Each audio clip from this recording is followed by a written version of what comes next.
Mi muy apreciado Ronnie, deseo contarle la historia de mi padre Ragheb, inmigrante árabe.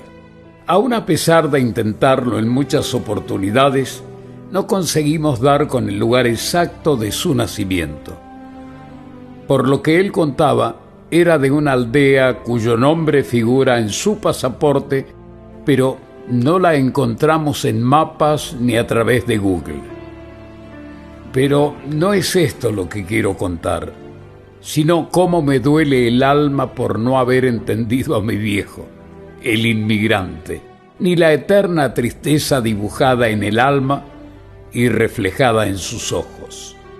¿Dónde nace el sueño de venir? Cuidando cabras en el monte con su amigo, y que allí nace la historia. Dos amigos que decidieron venir a América. Dos amigos que comenzaron con el sueño una noche en la montaña, durmiendo sobre las piedras, porque así dormían, y cuidando las cabras y las ovejas, que no se les desparrame, que no vengan los lobos, nos contaba él.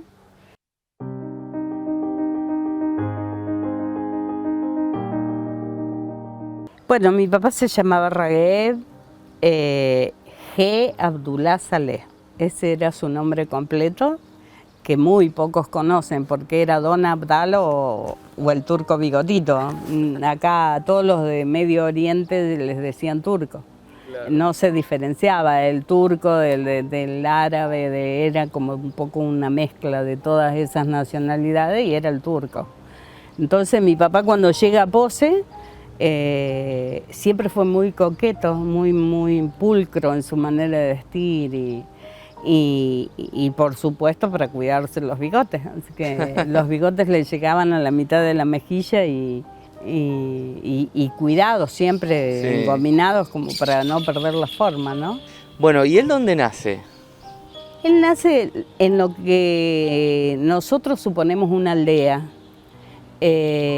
Por lo que él nos contaba, en una aldea de la que perdimos, o sea, nos queda el nombre, está el nombre que figura en su pasaporte, pero que hemos buscado infinidades de veces por Siria, por Palestina, nos fuimos, nos abrimos, salimos de Siria y de Palestina y sin embargo no pudimos encontrarla. Y es porque eran aldeas muy chiquitas que se acoplaron a los pueblos, o la gente las fue abandonando por una cuestión de trabajo y demás. Las grandes emigraciones también pueden haber hecho que se pierda eso. Sí, claro. Que se pierdan esas aldeas. ¿Recordás algún momento en tu vida en el que el lugar de donde venía tu papá comenzó a formar parte de las charlas cotidianas? ¿Era algo de lo que se hablaba, de su origen, de su lugar? Mi papá siempre lloraba mucho tocando el tema. Entonces cuando uno es joven es como que no tomas dimensión de qué es lo que le duele, qué es lo que lo hace llorar. Entonces es como que nos enojábamos mucho porque vos le comenzabas a preguntar o intentabas preguntarle, y a él siempre lo cortó el llanto, siempre lo quebró, pero lo quebró que nos decían, no, y no seguía. O sea, sí, nos fue contando cosas sueltas que en base a eso nosotros hicimos nuestra propia historia. ¿Y el sueño de qué se trataba? ¿Les llegó a contar cuál era su sueño? Cambiar de vida y alejarse de la guerra. Una zona de mucho conflicto. Sí. Seguimos, sigue aún en conflicto. Comenzaron a criar animales, a venderlos, hasta que lograron juntar la plata del pasaje y unas libras esterlinas más, como para sostenerse, y después el misterio total, el no saber con qué se encontraban, ni cómo, claro, ni siquiera pensar de que se iban a separar. Ellos venían a hacerlo juntos. A hacerlo juntos, a hacer la América juntos. Claro. ¿Les habló desde ese viaje en barco, de los días que duró, de dónde partieron? El viaje duró 43 días. Wow. Por supuesto, ellos tenían pasaje de segunda, que tener pasaje de segunda significa casi en la bodega. Claro. Mi papá dice que traían algo de víveres en la maleta, pero la maleta era un baúl, un gran baúl de madera, y pasan por Francia, pasan por España, Claro. vienen bajando.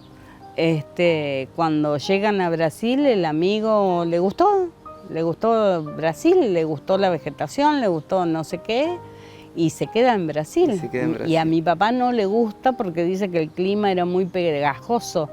Imagínate, ellos vienen de un clima seco, casi desértico. El 29 de noviembre de 1924, el barco amarró en el puerto, en Buenos Aires. Allí le esperaban un idioma inentendible, un hotel de inmigrantes para hacer la cuarentena obligatoria y después de eso, la calle para salir a hacer su destino. Y eran 40 días. Claro. O sea, no eran... no era la cuarentena que nosotros conocemos. Sí. Eran los 40 días. Y la gente que los atendía... que les enseña palabras, porque casi todos venían sin saber una palabra. Abrimos un paréntesis con el tema del idioma. ¿Escuchaste a tu papá hablar en árabe? Sí, siempre. Siempre. Sí, incluso nos reímos porque una de nuestras, cuando nos juntamos los hermanos, una de nuestras alegrías por ahí sentir que Mariano, mi hijo, es el que más lo imita y que habla en árabe como habla en la fonética. Sí, no sabemos fonética. ni lo que dice, que suponemos que por ahí no eran muy lindas las palabras. Cuando se enojaba y nos corría, por ejemplo, ¿viste? No, entonces, eso sí, lo tenemos muy grabado. Incorporado. Sí, muy grabado. Él baja a Santa Fe desde Buenos Aires. Y bueno, allí aprende lo que es el oficio de golondrina y a mi papá creo que lo establece mi mamá, creo que lo frena mi mamá. Era medio nómade, aprovechando los cambios de temporada de las cosechas, pero casi siempre nos decía la cosecha gruesa. Él hablaba de la cosecha gruesa como la cosecha de maíz. Y bueno, y él era uno de los pocos que tenía catre, que viajaba con el catre. Con el catre se iba a hacer, que se plegaba y quedaba hecho fácil de llevar, ¿sí? Luego vendría Justiniano Pose, pueblo pujante del sudeste, que lo bautizó con el apodo de Bigotito. Creemos que mi papá por algo ha viajado, porque mi mamá nace en Pergamino y se vienen a vivir a la provincia de Santa Fe.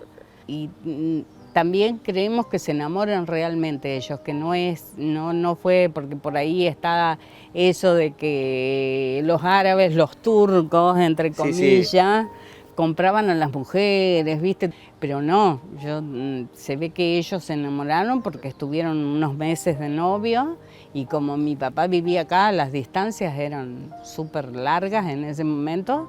Entonces, bueno, mi papá decía, vuelve a Correa y se casan con mi mamá.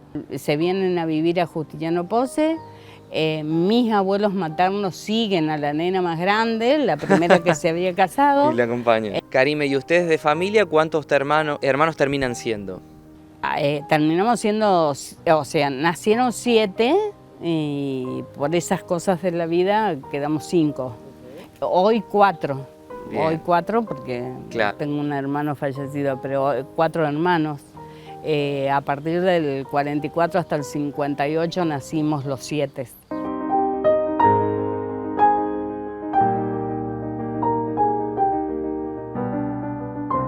Que siempre se dedicó, llegó a Pose y empezó a ser verdulero por esa cuestión de que acá todos los paisanos eran comerciantes. Claro. Pienso que mi papá ya vino con paisanos ya afincados en Pose y ahí comienza a ser verdulero. Él, en una de estas fotos que yo te mostré se ve su verdulería.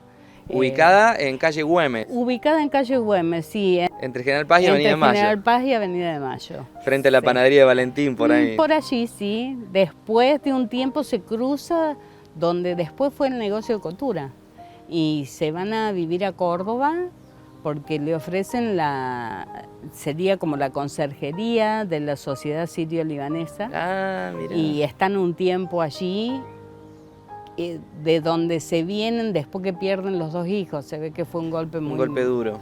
Karime, ¿y quién era tu papá para la sociedad posense en ese entonces? ¿Era el único sirio-libanés que había en la comunidad? No, ¿Había más? No había más. Estaba don Andén, que es el que más conozco. Había un señor que le decían don Ali, no sé el apellido. Había otro señor que era don Abdo, que también tampoco conozco los apellidos. Después estaban los Yoma, que tenían una tienda grandísima para la época, en la esquina de General Paz y Güemes. ¿Y tenían contacto entre ellos? ¿Había una juntada para decir y recordar su origen?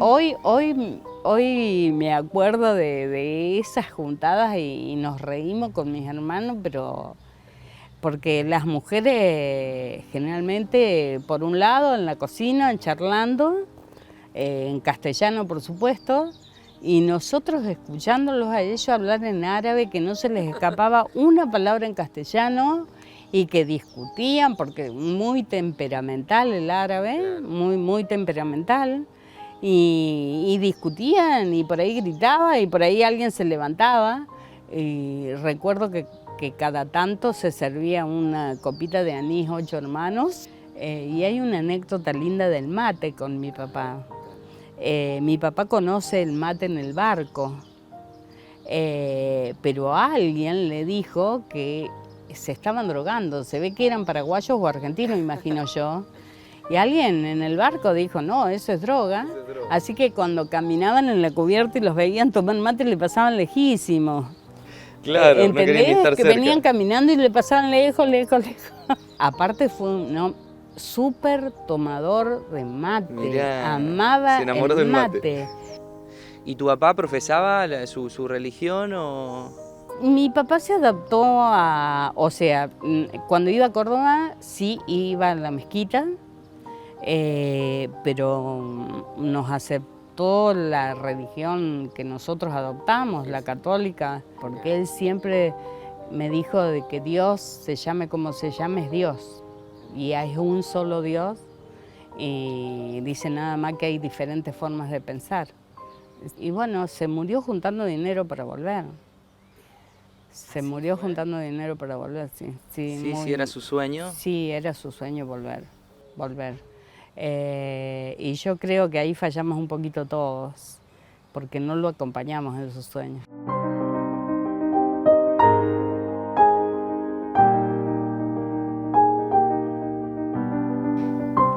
Hay un dolor que... Hay un dolor que quedó, sí. Yo siempre dije que si algún día tenía la dicha de volver, iba a llevar las cenizas de mi papá. Y las iba a desparramar allí. Es un sueño muy loco mío, porque la edad me está corriendo en contra también. Pero está posible. Pero sí, no sé, a lo mejor no sea yo, a lo mejor sea algún nieto. ¿Él expresaba su deseo de volver, Karime? Sí, lloraba mucho por volver. Él sabía que no iba a encontrar a nadie, o sea, sabía que iba a encontrar sobrinos, nietos. Él sabía que iba a encontrar un mundo totalmente distinto, porque estaba muy informado siempre de todo. Aprendió a leer y escribir solo y a sacar cuentas solo. Y el dolor que me decías, Karime, pasa también por no interpretar de dónde nacía esa nostalgia, uno yo siendo chico, adolescente. Es como que hice mía su nostalgia. Claro. ¿Entendés? Es como que me empezó a doler en el pecho lo que él había dejado, lo que él había... Es como que de repente tomé dimensión del desarraigo, de la falta del abrazo sanguíneo. Y de la propia tierra. Y eso, y pisar su propia tierra. Papá, quiero escribir a la orilla de ese mar al que te imagino llegando. Bajás del viejo barco cargando una maleta gastada con poca ropa, pero llena de sueños. Y es mi viejo y el mar. Es el mar que los separa de su tierra y el mar que no los trae, porque sin él nosotros no estaríamos. Y en él encierro a todos los inmigrantes de esa época, porque ellos sin duda pasaron la peor época. Mi papá por años escribió cartas y nunca llegaron. Una sola vez, que es una carta que tengo guardada, le contestó a alguien que nunca nos dijo ni qué decía, nada, nunca nos dijo nada. Él guardó esa carta, muchas veces se ofrecieron a traducirme esa carta. Y hay algo que me sostiene, hay algo que me dice que no. Es como intentar, es como leer una carta de alguien que claro, no es claro. mía, Hay que no una está cuestión dedicada íntima a mí. que... Eso, ahí no sé explicar qué es. Sí, pero es verdad. Pero Y es como respetable. que yo me voy a meter en ese pedacito de vida que era suya. Quiero escribir que voy a llorar cuando moje mis dedos en esa agua y me sepa tan salada como me contabas cuando era niña. Esto fue como que cerré la historia, aunque sigo investigando, es como que le dije, viejo, te podés ir en paz, podés estar en paz, ya conozco, ya sé. Es un montón de sentimientos encontrados y sé que hice reencontrar a mucha gente con esos sentimientos que están guardados, que a veces realmente están guardados en el alma y que a veces no sacamos, y que me escribiera gente y me dijera, vos moviste eso, ahora tengo ganas de saber de mis padres, de mis abuelos, y que le transmitan a los hijos, porque estamos hechos de historia. Quiero escribir a la orilla de ese mar que deseo caminar en esa arena, imaginando que voy al ladito de tu huella. Quizás la brisa me traiga tu respiración para volver a sentirla como cuando ya muy viejito descansabas tranquilo. Bueno, quiero hacer mención a que haya sido relatada por Ronnie Vargas, con su calidez, con su voz. Él ha amplificado de una manera que no esperabas, quizás ha rebotado por todo el mundo eso, ¿no? Por Cadena Esto 3. repicó, me hablaron de Europa, cosa de locos, porque no pensé que iba a repicar tanto, no. Pero yo amaba desde el primer libro de Ronnie, cargado de estas historias que emocionan, es como que yo sabía que algún día iba a escribir. Es como que puse todos los sentimientos en esa carta y habló el corazón. Y por algo tuvo que llegar a ese momento. Habló el corazón y sanó muchas cosas. Karime, gracias por contarnos la historia, por traernos estas fotos. Y lo último, que si pudieras hoy, que seguramente lo haces cotidianamente, hablar con tu papá, mucho. ¿Qué tendrías para decirle del modo que nos quieras contar, que nos sirva para nosotros conocerlo a él? O si querés me decís, ponele palabras a tu papá, ¿quién era tu papá? Para cerrar esta nota. Mi papá fue para mí el mejor hombre del mundo. Y hoy le diría que descanse en paz, que todo lo que hizo lo hizo muy bien. Y que yo más que nadie tengo que agradecerle tanto. Él sabe por qué.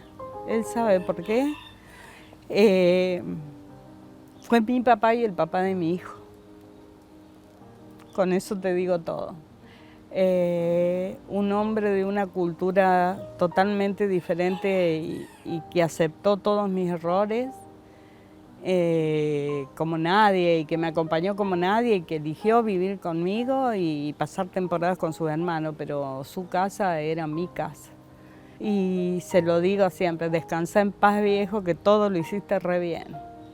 Aunque en su momento no lo haya entendido, pero lo hizo re bien y lo amo y lo voy a amar como nadie en el mundo. Creo que bueno, es como le dije a Ronnie, creo que en su voz va a llegar hasta la estrella que él habita. Y a la orilla de ese mar escribiré tu nombre y el mío. Juntos como una forma de agradecerle a la vida que fuiste mi padre. Y lo haré 100, 1000, 1.000.000 de veces, tantas como el mismo mar que te trajo los borre, pero antes se lo habrá aprendido de memoria.